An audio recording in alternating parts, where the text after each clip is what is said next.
नमस्कार दोस्तों। आज की क्लास में हम डिस्कस कर रहे हैं बेसिक्स ऑफ एथिक्स। एथिक्स को लेकर बेसिक्स अपन डिस्कस कर रहे हैं। ये जो टॉपिक अपन डिस्कस कर रहे हैं ये GS4 के पर्सपेक्टिव से बहुत ही इंपॉर्टेंट है और एथिक्स के जो बेसिक्स कॉन्सेप्ट है वो आपके इस वीडियो से कम्प्लीटली क्या हो जाएंगे, पूरे हो जाएंगे। तो इस वीडियो को आप बहुत ध्यान से सुनिए और प्रयास कीजिए कि आप इस वीडियो का क्या बना लीजिए, नोट्स भी बना लीजिए, इसको स्क्रीनशॉट ले लीजिए। चलिए आइए स्टार्ट करते हैं। देखिए, सबसे पहले अगर बात करें तो मैंने ऊपर डेफिनेशन लिखी है फिलोसॉफी की। फिलोसॉफी क्या है?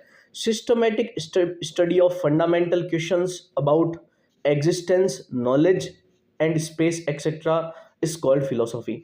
फिलोसॉफी वो ब्रांच है जो स्टडी करती है आपके फंडामेंटल क्वेश्चंस को। किसको स्टडी करती है? फंडामेंटल क्वेश्चंस को स्टडी करती है, जैसे एग्जिस्टेंस के बारे में, सोल जिसे आत्मा बोलते हैं उसके बारे में, रीबर्थ के बारे में, ट्रांस माइग्रेशन ऑफ सोल के बारे में, स्पेस के बारे में, यूनिवर्स के बारे में। इस प्रकार के जो कुछ फंडामेंटल क्वेश्चंस है उसको स्टडी करने की जो ब्रांच है वो कौन सी है? आपकी फिलोसॉफी। अब ये जो आपकी फिलोसॉफी है इसकी भी बहुत सारी क्या है, मेजर ब्रांचेस है। मेजर ब्रांचेस कौन कौन सी फिलोसॉफी की? जैसे लॉजिक है, मेटाफिजिक्स है, एपिस्टेमियोलॉजी है, एथिक्स है, एस्थेटिक्स है। लॉजिक की अगर बात करें, फिलोसॉफी की वो ब्रांच जो आपके रेशनल थिंकिंग को और रीजनिंग के बारे में जो स्टडी करती है उसे क्या बोलते हैं? लॉजिक बोलते हैं। फिर आता है मेटाफिजिक्स। मेटाफिजिक्स क्या है? Metaphysics study of reality and existence. Metaphysics क्या करती है? Study of reality and existence. तो जो ब्रांच आपके फिलोसॉफी की जो रियलिटी को और एग्जिस्टेंस को स्टडी करती है कि हम क्यों एग्जिस्ट कर रहे हैं, इस वर्ल्ड की, इस यूनिवर्स की एक्चुअल रियलिटी क्या है, ऐसे क्वेश्चंस को कौन स्टडी करती है? आपके मेटाफिजिक्स करती है। फिर आती है नेक्स्ट ब्रांच जिसे क्या बोलते हैं? एपिस्टेमियोलॉजी। एपिस्टेमियोलॉजी क्या है? Study of knowledge. नॉलेज का जो अध्ययन करती है फिलोसॉफी की वो ब्रांच जो नॉलेज का अध्ययन करती है उसे क्या बोलते हैं? एपिस्टेमियोलॉजी। फिर आ जाएगा आपका एथिक्स। एथिक्स के बारे में भी अपन डिस्कस करेंगे। एस्थेटिक्स। एस्थेटिक्स ब्यूटी से रिलेटेड है। ब्यूटी से रिलेटेड जो एस्पेक्ट्स है उसको स्टडी कौन करती है? आपके एस्थेटिक्स करती है। ठीक है, आगे चलते हैं। अब बात करते हैं अपन एथिक्स। अब हमारा मेन जो टॉपिक है वो यहाँ से स्टार्ट होता है। एथिक्स क्या है? Code of conduct society place on itself, या अपन बोल सकते हैं systematic study of human actions from point of view their rightfulness और रॉन्गफुलनेस। ये जनरली क्या करती है? ह्यूमन एक्शंस को स्टडी करती है कि जो ह्यूमन एक्शंस हैं क्या वो सही है या वो गलत है। तो इसकी जो सिस्टमेटिक स्टडी करती है फिलोसॉफी की वो ब्रांच जो राइटफुलनेस और रॉन्गफुलनेस को, ह्यूमन एक्शंस के राइटफुलनेस और रॉन्गफुलनेस को स्टडी करती है उसे क्या बोलते हैं? अपन एथिक्स बोलते हैं। एथिक्स को और क्या बोल सकते हैं? Ethics are the set of rules that guide what is right and what is wrong. क्या लिखा है? एथिक्स क्या है? वो सेट ऑफ रूल्स है जो गाइड करते हैं कि क्या सही है और क्या क्या है आपका गलत है। ठीक है। फिर एक क्वेश्चन आता है कि एथिक्स के फादर कौन है? तो सुकरात को एथिक्स का फादर कहा जाता है। The father of ethics is Socrates. ठीक है।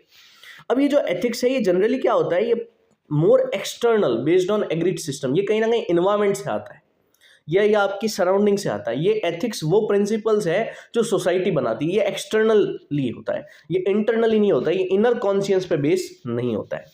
आगे चलते हैं। देखिए, फिर आता है हमारी ब्रांचेस ऑफ एथिक्स या dimensions of ethics. Dimensions of ethics में जो एथिक्स की पहली डायमेंशन है वो है आपकी डिस्क्रिप्टिव एथिक्स। क्या है? Descriptive ethics. डिस्क्रिप्टिव एथिक्स क्या होता है? देखिए, branch of ethics that focus on identifying and describing ethics of different society and compare them with others। ये ethics की वो ब्रांच है जो आइडेंटिफाई करती है और डिस्क्राइब करती है एथिक्स, अन्य जो डिफरेंट सोसाइटीज़ है उनके एथिक्स को आइडेंटिफाई करेगी, उनको डिस्क्राइब करेगी और अदर सोसाइटीज़ के एथिक्स के साथ उसे क्या करेगी? कंपेयर करेगी। क्या कहा मैंने? ये क्या करेगी? आइडेंटिफाई करेगी, डिस्क्राइब करेगी किसकी? एथिक्स ऑफ सोसाइटी, और उन्हें अदर सोसाइटी के एथिक्स के साथ क्या करता है? कंपेयर करता है। फिर आगे चलते हैं। अगली जो ब्रांच है एथिक्स की, क्या नाम है उसका? Meta ethics. मेटा एथिक्स क्या है? Investigate ethical principles from where they come from. ये एथिकल प्रिंसिपल्स के ओरिजिन को ट्रेस करता है कि ये जो एथिकल प्रिंसिपल्स दिए गए हैं ये वास्तव में आए हैं तो आए हैं कहाँ से आए हैं। तो वो ब्रांच एथिक्स की जो इन्वेस्टिगेट करे एथिकल प्रिंसिपल्स को कि वो कहाँ से आए हैं, उनका एक्चुअल मीनिंग क्या है, उसे क्या बोलते हैं? आपके मेटा एथिक्स बोलते हैं। फिर अगली ब्रांच आती है एथिक्स की, उसे क्या बोलते हैं? Applied ethics. अप्लाइड एथिक्स की अगर बात करें तो इसके बहुत सारे डोमेन्स हो सकते हैं, जैसे cyber ethics, bio ethics, environmental ethics, international ethics etcetera. तो ये जो एथिक्स का डिफरेंट डिफरेंट जो ब्रांचेस है, उसके अंदर जो एप्लीकेशन देखा जाता है एथिक्स का, जो आगे एप्लीकेशन आप देखा जाता है, उसी को क्या बोलते हैं, अप्लाइड एथिक्स। आगे आता है नेक्स्ट आपका वेरी वेरी इंपॉर्टेंट, सबसे ज़्यादा इंपॉर्टेंट, जहाँ से यूपीएससी में क्वेश्चन पूछे गए हैं, वो क्या है आपका नॉर्मेटिव एथिक्स। नॉर्मेटिव एथिक्स की 3 सब ब्रांचेस है, एक है टीलियोलॉजी, एक है आपकी डिओन्टोलॉजी, और एक है आपका वर्च्यू एथिक्स। पहले अपन बात करते हैं टीलियोलॉजी। टीलियोलॉजी को और क्या कहा जाता है, टीलियोलॉजी is also called as consequentialism. क्या बोलते हैं इसे, कॉन्सिक्वेंशलिज्म। ये है क्या एक्चुअल में कॉन्सिक्वेंशलिज्म या टीलियोलॉजी, तो ये टीलियोलॉजी जज एक्शन बेस्ड ऑन आउटकम या कॉन्सिक्वेंस। अगर कोई भी ह्यूमन कोई अपन एक्शन ले रहे हैं, अपन क्या कर रहे हैं, कोई भी मॉरलिटी ऑफ एक्शन ले रहे हैं, उसका क्या कॉन्सिक्वेंस होगा या क्या आउटकम होगा, उसके आधार पे उस एक्शन को जज किया जाता है। अगर उसका कॉन्सिक्वेंस या आउटकम अच्छा है तो जो आपने एक्शन लिया है वो भी क्या है, अच्छा है। अगर आपका आउटकम सही है, आउटकम सही नहीं है, तो आपका कॉन्सिक्वेंस क्या है, आपका जो एक्शन है वो सही नहीं है। ठीक है, या अपन बोल सकते हैं योर एक्शन इज मोरल और immoral based on and result. आपका एक्शन मोरल है या इमोरल है, ये उसके आउटकम के ऊपर क्या होगा, तय होगा। ठीक है, जैसे एक एग्जांपल देता हूं मैं आपको। एक एग्जांपल है, बहुत परफेक्ट एग्जांपल है। A heart patient is admitted, his son go to purchase medicine, he get died in accident. अब देखिए मेरी बात ध्यान से, एक हार्ट पेशेंट एक हॉस्पिटल में एडमिट है, उसका जो लड़का है वो बाहर मेडिसिन लेने के लिए जाता है, उसके लड़के की एक्सीडेंट में क्या हो जाती है, मृत्यु हो जाती है, उसकी डेथ हो जाती है। तो डॉक्टर से जब उसके पिताजी पूछते हैं कि मेरा लड़का कहाँ है, तो डॉक्टर अपने पिताजी, उसके लड़के के पिताजी को एग्जैक्टली ये नहीं बताते हैं कि उसके लड़के की क्या हो चुकी है, एक्सीडेंट में मृत्यु हो चुकी है। अगर वो वहां पे बता देते हैं, हालांकि यहाँ पे डॉक्टर क्या बोल रहे हैं, झूठ बोल रहे हैं। झूठ बोलना बिल्कुल भी एथिकल नहीं है, पर अगर इस झूठ बोलने से कि आपका बेटा अभी तक आया नहीं, बाहर कोई सामान लेने के लिए गया है, वो भी आ रहा है थोड़ी देर में, अगर झूठ बोलने से उसके पिता को कुछ फायदा होता है, उस लड़के के पिता की जान बच जाती है, तो उसमें झूठ बोलना भी कहीं ना कहीं क्या है, सही बताया गया। ठीक है, तो heart patient is admitted, his son go to purchase medicine, he get died in accident. उसका आगे फर्दर पार्ट क्या है, डॉक्टर अब से उस लड़के के पिता पूछ रहे हैं कि मेरा बेटा कहाँ है, तो डॉक्टर झूठ बोलता है कि वो आ रहा है, बस आता ही होगा, और एक्चुअल जो रियलिटी है वो उसके पिता को नहीं बता। आगे चलते हैं, और क्या एग्जाम्पल हो सकता है, a boy theft medicine to save his mother. अब एक लड़के ने दवाइयाँ चुराई ताकि वो अपनी माँ को बचा सके। तो ये एक्शन भी अगर बात करें, a boy theft medicine to save his mother, एक लड़के ने दवाइयाँ चुराई ताकि वो अपनी मदर को बचा सके, मृत्यु से बचा सके, तो ये एक्शन भी कहीं, अब इसका जो कॉन्सिक्वेंस है, अगर वो बच्चे ने दवाइयाँ चुराई, तो दवाई चुराना एक इमोरल एक्ट है, पर उस दवाई चुराने से उसकी माँ की जान बच गई, वो कहीं ना कहीं आउटकम उसका क्या निकला, उस एक्ट का आउटकम क्या निकला, ये मॉरल आउटकम है, ये अच्छा आउटकम है। इसी को क्या बोलते हैं, टीलियोलॉजी या कॉन्सिक्वेंशलिज्म। फिर a person speaks lie to save a life. अगर कोई व्यक्ति झूठ बोले और उससे किसी व्यक्ति का जीवन बचता हो, मतलब एक अच्छा आउटकम होता हो, तो वो झूठ बोला भी क्या है, वो भी एक मॉरल एक्ट बन जाता है। तो यही है आपकी टीलियोलॉजी की। अब ये जो टीलियोलॉजी है, इसका इंपॉर्टेंस क्या है, it focus on and result. इसको मतलब नहीं है कि आप क्या कर रहे हो, भले ही आप कोई इमोरल एक्ट कर रहे हो, पर अगर उसका कॉन्सिक्वेंस अच्छा हो रहा है तो वो चीज़ अच्छी मानी जाती है। जैसे आप झूठ बोलकर किसी की जान बचा रहे हो, तो आपने काम तो झूठ बोलना वास्तविकता में अच्छी चीज़ नहीं है, पर फिर भी अगर उस झूठ बोलने से किसी की व्यक्ति की जान बची है, तो वो जान बचने वाला जो आउटकम है, वो कॉन्सिक्वेंस है, वो बहुत अच्छा है। ये बात अपन को समझनी होगी, है ना। फिर आगे देखिए और क्या इंपॉर्टेंस है, avoid rigid rules, more practical. ये बहुत प्रैक्टिकल होता है। ठीक है, ये कोई रिजिड रूल्स को फॉलो नहीं करता है। जो कॉन्सिक्वेंशलिज्म या टीलियोलॉजी की ये जो थ्योरी है, ये कहता है कि भाई आप, जैसे रिजिड रूल है, एक रिजिड रूल बना रखा है कि भाई व्यक्ति को झूठ नहीं बोलना चाहिए, पर अगर बहुत बार ऐसी सर्कमस्टेंसेज आती है लाइफ में कि आदमी को झूठ बोलना पड़ता है, ठीक है, पर उस झूठ बोलने का भी कॉन्सिक्वेंस क्या होता है, अच्छा होता है। तो ये रिजिड रूल्स में ज़्यादा विश्वास नहीं रखता है, ये वाइडली अप्लाइड होता है। व्यक्ति को बहुत बार इसको क्या करना पड़ता है, अप्लाई करना पड़ता है। ये प्रमोट्स अकाउंटेबिलिटी, अकाउंटेबिलिटी को भी क्या करता है, ये प्रमोट करता है। ठीक है, अकाउंटेबिलिटी का मतलब है जवाबदेही। ठीक, अगर मैं कोई काम कर रहा हूं तो मैं अपना वहां पे स्टैंड ले रहा हूं, that is called accountability. Accountability, क्योंकि अगर मैं कोई काम करूंगा तो फिर मेरे को वहां पे स्टैंड लेना ही पड़ेगा, सीधी सी बात। तो ये अकाउंटेबिलिटी को भी आपके क्या करता है, प्रमोट करता है। अब इस टीलियोलॉजी के क्रिटिसिज्म्स क्या है, ये देखो, ये आईएएस में ये आप जो देख रहे हैं ना, ये जो यही क्वेश्चंस बनते हैं पॉइंट फॉर्म्स में। अभी जो मेंस के अंदर जो क्वेश्चन बनेगा ना, उसके लिए आपको पॉइंट्स चाहिए होंगे, ये पॉइंट्स यहाँ से मिलेंगे आपको। चलिए आगे चलते हैं। इसका क्रिटिसिज्म क्या है, इसके अनप्रिडिक्टेबल आउटकम्स होते हैं। भैया आप कोई एक्शन, इमोरल एक्शन करके उसका एक अच्छा कॉन्सिक्वेंस निकालना चाहते हो। जैसे एक एग्जांपल देता हूं मैं आपको, जैसे डॉक्टर ने वहां पे, अभी मैंने थोड़ी देर पहले बताया कि डॉक्टर ने क्या बोला, झूठ बोला। किसके, उस लड़के के पिता से, कि उनका लड़के का पिता क्या है आपके वो बाहर गया है, वो अभी तक आया नहीं है। अब ऐसे में बोल तो दिया झूठ, पर वो उसके पिता वेट करते रहे, उस टेंशन से ही उसकी क्या हो गई, उसके पिता की मृत्यु हो गई। तो कुछ भी हो सकता है ना। फिर नेक्स्ट क्या है, इट जस्टिफाई इमोरल एक्ट्स। ये टीलियोलॉजी क्या करता है, बहुत बार जस्टिफाई कर देता है इमोरल एक्ट्स को। इमोरल एक्ट्स को कैसे, जैसे अगर किसी व्यक्ति की जान बचती है तो उसके लिए झूठ बोलना भी क्या है, सही है। तो झूठ बोलना अपने आप में क्या है आपके, सीधी सी बात है, ये आप अपने आप में क्या है, इमोरल एक्ट है। अब एक लड़के ने अपनी माँ की जान बचाने के लिए दवाइयाँ चुराई, स्टीलिंग किया, उसने चुराई, तो वो जो चुराना है वो हालांकि एक मॉरल एक्ट नहीं है, पर ये जो टीलियोलॉजी का सिद्धांत है, ये ऐसे इमोरल एक्ट्स को भी क्या कर देता है, जस्टिफाई कर देता है। फिर थर्ड, इग्नोर्स इंडिविजुअल राइट। ये टीलियोलॉजी इंडिविजुअल राइट को बहुत बार क्या कर देता है, इग्नोर कर देता है। अब आप बोलेंगे कि सर ये इंडिविजुअल राइट को कैसे इग्नोर करता है। इंडिविजुअल राइट को इग्नोर करता है कि अगर मैं सामने वाले को कुछ बोल रहा हूँ, मैं झूठ बोल रहा हूँ, तो उस व्यक्ति का तो वहाँ पे राइट इग्नोर ही हो रहा है ना वहाँ पे, ठीक है। तो और इसमें हम ट्रीटिंग इंडिविजुअल एज मीन्स, हम इंडिविजुअल को एक मात्र अपन एक मीन्स की तरह क्या करते हैं, ट्रीट करते हैं। आगे देखते हैं। इसी से रिलेटेड एक थ्योरी और है जिसका नाम है यूटिलिटेरियनिज्म। क्या नाम है, यूटिलिटेरियनिज्म। यूटिलिटेरियनिज्म क्या है, इट इज अ सब ब्रांच ऑफ टीलियोलॉजी। इसको यूटिलिटेरियनिज्म जो थ्योरी है, इसको किसने दिया है, इसको दिया है आपके जेरेमी बेंथम ने और जॉन स्टुअर्ट मिल ने। इसका मतलब क्या है यूटिलिटेरियनिज्म, आप वो एक्शन कीजिए जिससे मैक्सिमम नंबर को मैक्सिमम हैप्पीनेस आए। क्या है मीनिंग इसका, मैक्सिमम लोगों को मैक्सिमम हैप्पीनेस आए, उस एक्शन को व्यक्ति को करना चाहिए।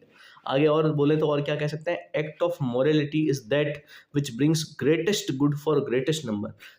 ज़्यादा लोगों को ज़्यादा खुशी मिले, यही क्या है, यूटिलिटेरियनिज्म की थ्योरी है। इसके एग्जाम्पल से इसको समझने का प्रयास करते हैं। जैसे यूटिलिटेरियनिज्म क्या कहता है, मान लो एक हेल्दी पर्सन है, वो हॉस्पिटल के अंदर जाता है, और एक हेल्दी पर्सन हॉस्पिटल में गया और 4 पेशेंट्स हॉस्पिटल में एडमिट है, एक का हार्ट खराब है, एक का लंग खराब है, एक का किडनी खराब है, एक का लीवर खराब है। तो यूटिलिटेरियनिज्म का थ्योरी ये कहता है कि उस हेल्दी पर्सन को मार दीजिए और एक व्यक्ति को हार्ट दे दीजिए, एक को लंग दे दीजिए, एक को किडनी दे दीजिए और एक को लीवर दे दीजिए। मतलब उसके ऑर्गन्स को 4 लोगों में क्या कर दो, डिस्ट्रीब्यूट कर दो। इससे एक व्यक्ति तो मर गया, पर 4 लोग क्या बन गए, 4 लोगों की का जो जीवन है वो क्या हो गया, बच गया। ये एक एग्जांपल है। एक क्लासिक एग्जांपल और देता हूं मैं आपको, donating money to that organization that saves most lives per dollar. उस ऑर्गेनाइजेशन को पैसा डोनेट कीजिए जो सबसे कम पैसे में सबसे ज्यादा लोगों को क्या दे, जिंदगी बचाए, उनको सुविधाएं दे। अगला क्या है, एक और एग्जांपल है यूटिलिटेरियनिज्म का, diverting train to save life of 5 people at cost of 1। Utilitarianism का देखिए जो सबसे क्लासिक एग्जांपल है वो यही है। आप मान लीजिए आप एक रेल चला रहे हैं, एक ट्रेन चला रहे हैं, आप ट्रेन के लोको पायलट है। अब आपके सामने क्या है, 2 सिचुएशंस है। एक जो रेलवे पटरी है उस पे एक बंदा खड़ा है, एक पास वाली रेलवे पटरी पर 5 बंदे खड़े हैं। तो अब आप क्या करोगे उस केस में, अकॉर्डिंग टू यूटिलिटेरियनिज्म आप क्या करोगे, उस एक बंदे, जहां पे जो एक बंदा खड़ा है उसकी तरफ आप वहां पे चला दोगे और उस व्यक्ति को क्या कर दोगे, उसकी लाइफ वहां पे क्या कर दोगे, एंडेंजर्ड कर दोगे, और 5 व्यक्तियों को आप उनकी लाइफ क्या कर लोगे, सेव करवा दोगे। तो यूटिलिटेरियनिज्म कहता है कि आपको क्या करना चाहिए, एक व्यक्ति जहां है उसको तो मार दो और 5 लोगों को आप क्या कर लो, बचा लो। तो इसीलिए मैक्सिमम हैप्पीनेस की यहाँ पे क्या आती है, बात आती है। फिर है destroying a hijacked plane which is going to strike in a building. अब आप खड़े हैं, एक हाईजैक्ड प्लेन जा रहा है, उस हाईजैक्ड प्लेन में मान लीजिए 100 पीपल्स है और उस बिल्डिंग के अंदर मान लो 2000 पीपल्स है। तो अब आपके सामने से हाईजैक्ड प्लेन जा रहा है, आपके पास में AK-47 है। अब आप क्या करेंगे, इस केस में आप क्या करते हैं, प्लेन, हाईजैक्ड प्लेन के ऊपर क्या कर देते हैं, स्ट्राइक कर देते हैं, गोली चला देते हैं। उससे हाईजैक्ड प्लेन क्या हो जाती है, डिस्ट्रॉय हो जाती है। उससे क्या होगा, हाईजैक्ड प्लेन वाले लोग तो मर जाएंगे पर उस बिल्डिंग वाले जो लोग हैं वो क्या होंगे, बच जाएंगे। ये सारे एग्जांपल्स है, these are the classic examples of utilitarianism. इसके इंपॉर्टेंस क्या है यूटिलिटेरियनिज्म का, फोकस ऑन ओवरऑल वेलबींग। ज़्यादा लोगों को खुशी कहाँ मिलती है, ये उस पर काम करता है। फिर है ये प्रैक्टिकल है, useful for real world decisions, ये बहुत प्रैक्टिकल है। आज भी पॉलिसी मेकिंग के अंदर जनरली क्या यूज़ होता है, आपका यूटिलिटेरियनिज्म का यूज़ होता है। ये इम्पार्शियल है और फेयर है, ये जस्टिस करता है, ठीक है। ये फ्लेक्सिबल है, allows for exception to rules when better outcomes can be achieved. ये एक्सेप्शन है, आप ये बहुत फ्लेक्सिबल है, इसको अचीव करने के लिए आप रूल्स को भी क्या कर सकते हो, ब्रेक कर सकते हो। ये गाइड करता है किसको, पब्लिक पॉलिसी को। गवर्नेंस के अंदर अगर बात की जाए, सबसे ज़्यादा कहीं ना कहीं यूज़ किया जाता है तो वो क्या है, आपका यूटिलिटेरियनिज्म यूज़ किया जाता है। फिर इसके क्रिटिसिज्म क्या है, इसके क्रिटिसिज्म है हार्ड टू प्रिडिक्ट कॉन्सिक्वेंसेस, ठीक है। आप इसके कॉन्सिक्वेंस को एग्जैक्टली प्रिडिक्ट नहीं कर पाते हो। जैसे एक एग्जांपल है, आप ट्रेन लेके जा रहे हो, एक तरफ एक बंदा खड़ा है, एक तरफ 5 बंदा खड़ा है, आपने 5 बंदों को बचाने के लिए एक बंदे को मार दिया। अब हो सकता है कि वो जो 5 बंदे हैं वो कहीं ना कहीं कोई गंदा एक्ट करके आए हो। मान लीजिए वो 5 बंदे कोई रेप करके आए हो, ये सीवियर कुछ ना कोई क्रिमिनल्स हो आप तो, और एक जो बंदा था वो बहुत सीधा था, वो हाईली एजुकेटेड बंदा था, तो आपने एक हाईली एजुकेटेड एक समझदार व्यक्ति को बचाने के लिए को तो मार दिया और 5 क्रिमिनल्स को क्या कर लिया, बचा लिया। तो बहुत बार क्या होता है कि आप कॉन्सिक्वेंस को एग्जैक्टली प्रिडिक्ट नहीं कर पाते हो। या फिर ये भी हो सकता है कि आपने जब एक बच्चे को मारा तो उसके माँ बाप, उसके रिश्तेदार भी आपस में 3-4 जने और उसके याद में वो भी मर गए हो, ये भी हो सकता है। It justify harms to a few, पर ये कहीं ना कहीं कुछ लोगों को जो हार्म हो रहा है उसको भी ये क्या कर देता है, जस्टिफाई कर देता है। वो ये भी कहीं ना कहीं क्या है, गलत है। ये इंडिविजुअल राइट को इग्नोर कर देता है। ये क्या करता है, इंडिविजुअल राइट को इग्नोर कर देता है। ये जस्टिफाई कर देता है इमोरल एक्ट्स को, कि अगर झूठ बोलने से किसी की जान बचती हो तो झूठ बोलना भी क्या है, सही है, क्योंकि ये जस्टिफाई करता है क्यों, इमोरल एक्ट्स को। Not all happiness is equal, happiness सबकी क्या होती है, बराबर नहीं होती। फिर एक फिलोसॉफी है हिडोनिज्म की। हिडोनिज्म की फिलोसॉफी कहीं ना कहीं क्या है, चर्वक सिस्टम ऑफ फिलोसॉफी से आई है। ये कहती है कि एक्शन राइट है इफ दे इंक्रीज प्लेजर और रिड्यूस पेन। अरे इसका एकदम सिंपल सा प्रिंसिपल है, आप कोई भी एक्शन कर रहे हो, अगर उस एक्शन से आपको प्लेजर मिले या आपका पेन कम हो जाए तो वो एक्शन एकदम क्या है, जस्टिसिएबल है। ये कौन बोलता है, हिडोनिज्म। ये कहीं ना कहीं चर्वक की फिलोसॉफी है। फिर है egoism. Actions are right if they are done in self interest. कोई भी एक्शन सही है अगर वो जो एक्शन है वो सेल्फ इंटरेस्ट में किया गया हो। क्या किया गया हो, वो एक्शन सेल्फ इंटरेस्ट में किया गया। चलिए आगे चलते हैं। अब ये एक तो बात कर ली अपन ने टीलियोलॉजी की, अब मैं आपको रिवाइज करवा देता हूँ टीलियोलॉजी क्या है। टीलियोलॉजी की अगर बात करें, ये जज करते हैं एक्शंस को आउटकम्स और कॉन्सिक्वेंसेस के बेस पे, ठीक है। ये चीज अपन को ध्यान रखनी है। What is teleology, it is also called consequentialism. ये एक्शन को क्या करते हैं, जज करते हैं on the basis of outcome. Example क्या है, अगर आप झूठ बोलते हो और उस झूठ बोलने से किसी की जान बच जाए, आपने चोरी की और उस चोरी से किसी की जान बच जाए या किसी को कुछ फायदा हो जाए, तो उन एक्ट्स को ये कहीं ना कहीं क्या करते हैं, जस्टिफाई करते हैं। इसी से रिलेटेड एक थ्योरी अपन ने डिस्कस की, यूटिलिटेरियनिज्म। यूटिलिटेरियनिज्म का मतलब है greatest good for greatest number. आपको हमेशा वो एक्शन की तरफ प्रेफर करना चाहिए जिससे मैक्सिमम लोगों को क्या मिले, हैप्पीनेस मिले, ठीक है। मैक्सिमम लोगों का क्या हो, भला हो। आपको हमेशा वो एक्शन लेना चाहिए जो ज़्यादातर लोगों का क्या करे, भला करे। जैसे एग्जांपल है, आप ट्रेन के ड्राइवर हो, आप ट्रेन लेके जा रहे हो, एक तरफ एक जना, एक तरफ 5 जने खड़े हैं, तो आप एक जने को मार दोगे और 5 जने को क्या कर दोगे, बचा दोगे। यही यूटिलिटेरियनिज्म का बेसिक प्रिंसिपल है। आगे चलते हैं। अब देखिए आगे जो नेक्स्ट आपकी थ्योरी आती है वो आती है डीओंटोलॉजी। एक्शंस आर मोरल और immoral is judged on the basis of rules followed. आपका जो एक्शन है वो मॉरल है या इमोरल है, ये जज होगा कि आपने रूल्स फॉलो किए हैं या नहीं किए हैं। ये बात करता है प्योरिटी ऑफ मीन्स। आप कोई भी काम कर रहे हैं तो वो जो वहाँ पे आप अपना रूल फॉलो कर रहे हैं कि नहीं कर रहे हैं, ये उस पर काम करता है। इस डीओंटोलॉजी की फिलोसॉफी को मानने वाले व्यक्ति कौन है, इमैनुअल कांट है। कहीं ना कहीं गांधी जी भी डीओंटोलॉजी के क्या है, फॉलोवर हैं। वो कहते हैं कभी भी व्यक्ति को झूठ नहीं बोलना चाहिए, वायलेंस नहीं करना चाहिए, नॉन वायलेंस की बात करते हैं। श्री कृष्णा भी कहीं ना कहीं, हालांकि श्री कृष्णा फुली डीओंटोलॉजिस्ट नहीं है, पर श्री कृष्णा जैसे आपने भागवत गीता में देखा है कि अर्जुन को कहते हैं कि व्यक्ति आप क्या करो, आपके कर्म पे, आपके कर्तव्य पे ध्यान दो। श्री कृष्ण अर्जुन को क्या कहते हैं कि भाई आप अपना क्या करो, कर्म करो, आप अपना कर्तव्य करो, आपका क्षत्रिय होने के नाते क्या कर्तव्य बनता है आप उसका पालन करो। तो ये भी कहीं ना कहीं बात करता है डीओंटोलॉजी की, ठीक है। हालांकि आप देखते हैं कृष्णा टीलियोलॉजी या कॉन्सिक्वेंशलिज्म जो है उसमें भी कृष्णा फिट बैठते हैं। कैसे बैठते हैं, तो आपने देखा होगा कि भगवान श्री कृष्ण भीम को ये आइडिया देते हैं और ये कहते हैं कि अश्वत्थामा द्रोणाचार्य को मारने के लिए झूठे रूप से अश्वत्थामा को मरवा दिया, अश्वत्थामा नाम के हाथी को मरवा दिया। वो इंसिडेंट्स अगर आपको याद हो तो आपको ये चीज़ मेरी एकदम क्या आ जाएगी, समझ आ जाएगी। एग्जाम्पल देखते हैं।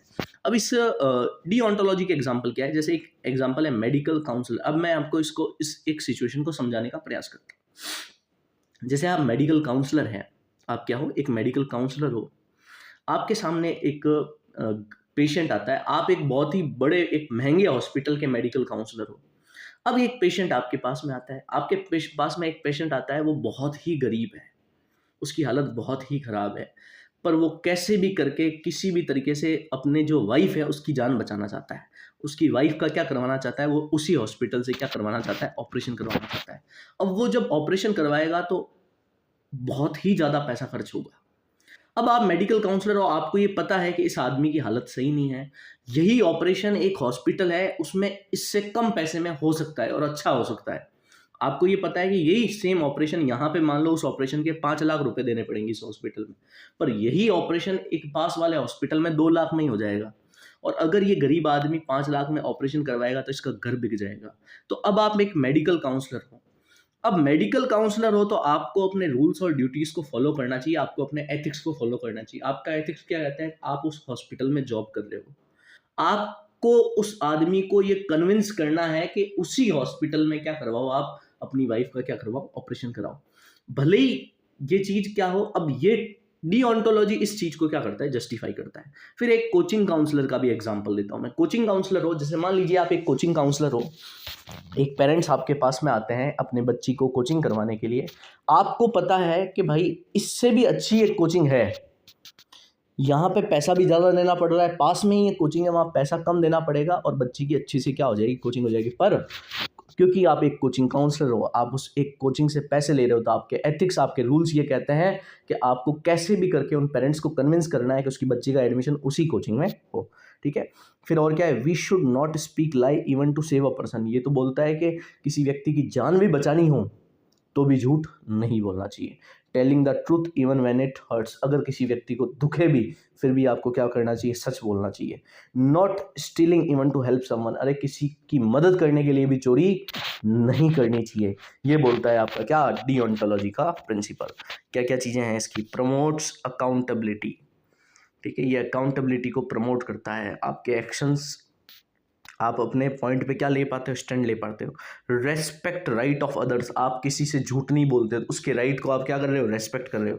प्रमोट्स मॉरल इंटीग्रिटी, तो ये मॉरल इंटीग्रिटी को भी क्या करता है, प्रमोट करता है। ठीक है। और क्लियर मॉरल रूल्स को आपको क्या करना है, फॉलो करना है। तो बहुत सिंप्लीफाइड होता है। ठीक है। फिर इसके क्रिटिसिज्म्स क्या है, इसके क्रिटिसिज्म है आपके, ये टू रिजिड है। क्या है, बहुत बार आपको कहने में अच्छा लगता है कि रूल्स को फॉलो करना, पर हर वक्त व्यक्ति रूल्स को फॉलो नहीं कर सकता है। अब हर वक्त, अब कॉन्फ्लिक्टिंग ड्यूटीज़ का एक एग्जांपल देता हूँ। आप लॉयर हो, मान लीजिए लॉयर हो, अब आपको क्या करना है कि भाई एक व्यक्ति हो लॉयर, आप एक व्यक्ति है जो लॉयर है, वो ऐसे व्यक्ति का केस लड़ रहा है जिसने मर्डर किया है। अब लॉयर की तो ये ड्यूटी बनती है कि लॉयर को तो पता है भले ही इसने मर्डर किया हो, पर लॉयर की तो ड्यूटी ये है कि उस मर्डरर जो व्यक्ति, जो उसका क्लाइंट है, उसको कैसे भी करके वो बचाए। पर ये डीओंटोलॉजी इस चीज को क्या कहता है, गलत कहता है। तो ये कहीं ना कहीं कॉन्फ्लिक्टिंग ड्यूटीज एक इसका क्रिटिसिज्म बन जाता है। ये इग्नोर कर देता है कॉन्सिक्वेंस। मान लीजिए आपने कोई सच बोल दिया और सच बताने से किसी व्यक्ति की क्या चली गई, वो सच को सहन नहीं कर पाए और उस व्यक्ति की क्या हो गई, जान चली गई। तो ये कॉन्सिक्वेंस के ऊपर कभी नहीं बात करता, ये एब्स्ट्रैक्ट है, hard to apply in real life situations. हर वक्त व्यक्ति कोई रूल्स के आधार पर नहीं चल सकता है। लाइफ में बहुत बार चीज़ें ऐसी आती है कि व्यक्ति को रूल्स को क्या करना पड़ता है, ब्रेक करना पड़ता है, फ्लेक्सिबिलिटी को फॉलो करना पड़ता है। ठीक है। तो ये चीज़ अपन ध्यान रखें। ठीक है। और जो लास्ट ब्रांच है एथिक्स की, जो थर्ड ब्रांच है, वो क्या है, वर्च्यू एथिक्स। वर्च्यू एथिक्स क्या है, ये थ्योरी कहीं ना कहीं किसकी, एरिस्टोटल की है। It focus on persons character rather on rules और कॉन्सिक्वेंस। ये कहीं ना कहीं व्यक्ति के कैरेक्टर को क्या करता है, it focus on persons character. इसे ना तो रूल से मतलब है और ना ही इसे कॉन्सिक्वेंस से मतलब है।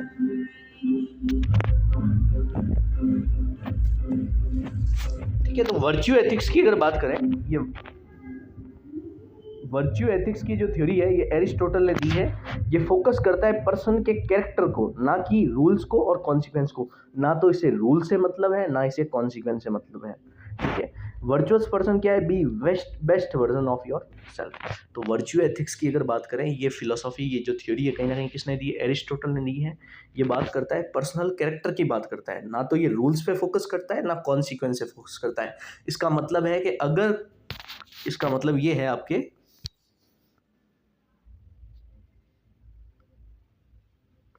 इसका मतलब क्या है आप समझिए। अगर हम बात करें वर्च्यू एथिक्स का, it focus on persons character rather on rules और कॉन्सिक्वेंसेस। इसका मतलब यह है कि अगर कोई व्यक्ति अच्छा व्यक्ति है, जिसमें अच्छे कैरेक्टर्स हैं, अच्छे ट्रेड्स हैं, तो वो कोई भी एक्शन करेगा, तो वो कोई भी एक्शन लेगा तो वो अच्छा ही होगा। ये कौन बोलता है? वर्च्यू एथिक्स बोलता है। ये थ्योरी किसने दी है? एरिस्टोटल ने दी है। ठीक है, वर्चुअस पर्सन क्या है? Be the best version of your self. दोस्तों, ये आपके बेसिक्स ऑफ एथिक्स यहाँ पे क्या होता है, खत्म होता है। आगे अपन और भी क्या करेंगे, चर्चा करेंगे। तो इसको तरीके से आप अच्छे से क्या कीजिए, इसको पढ़ लीजिए, वीडियो को एक बार वापस देखिए। ठीक है, तो आज के लिए इतना ही, बाकी का आगे देखते हैं। Thank you.